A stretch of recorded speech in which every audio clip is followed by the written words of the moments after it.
Did you know there's a firearm so powerful it has to account for the rotation of the Earth just to hit its target? This isn't science fiction, this is science fact.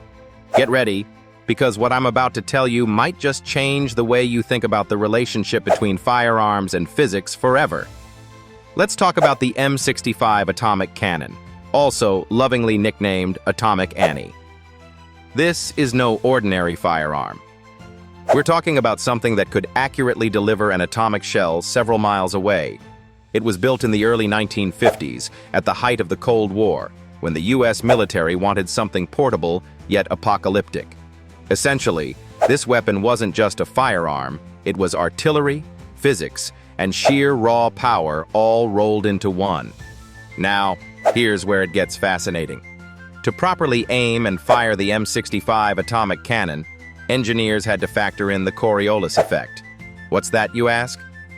The Coriolis Effect is the phenomenon where Earth's rotation actually deflects the path of objects moving long distances.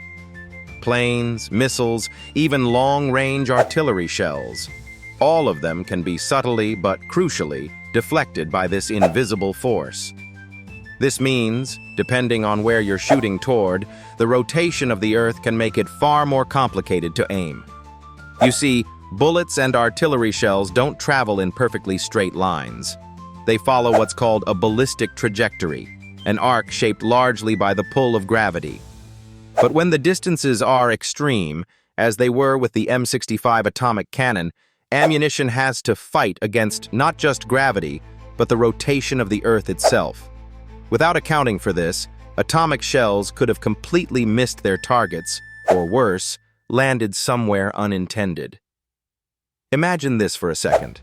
A team of soldiers manually calculating the exact rotational forces of the Earth at the specific location and at the precise moment of firing, just to make sure the shell lands where it is supposed to go.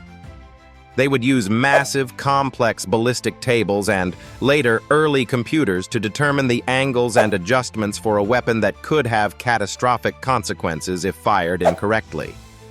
This was precision engineering, on a scale most of us could never associate with something as seemingly straightforward as a gun. Then, there's the power of the M65 atomic cannon itself. The shells it fired were humongous, nearly 12 inches in diameter and weighing over 800 pounds.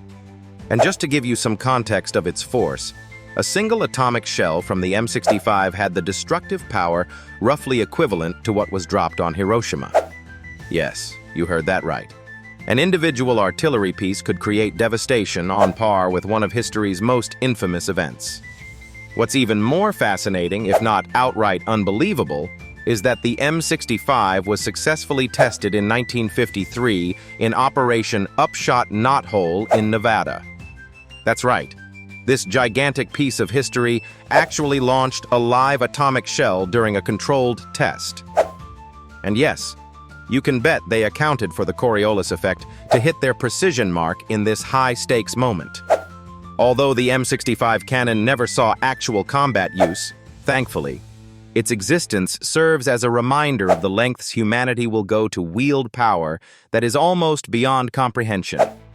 Beyond its destructive capabilities, it stands today as a fascinating melding of physics and engineering. It's living proof that even something as seemingly static as the ground beneath our feet, the Earth itself, plays a vital role in how firearms function, especially those that operate at extreme distances. So the next time you think of firearms as mere tools or weapons, remember the M65 atomic cannon. A gun so ahead of its time, it didn't just shoot. It navigated the invisible forces shaping our world. And that's not just impressive, it's awe-inspiring.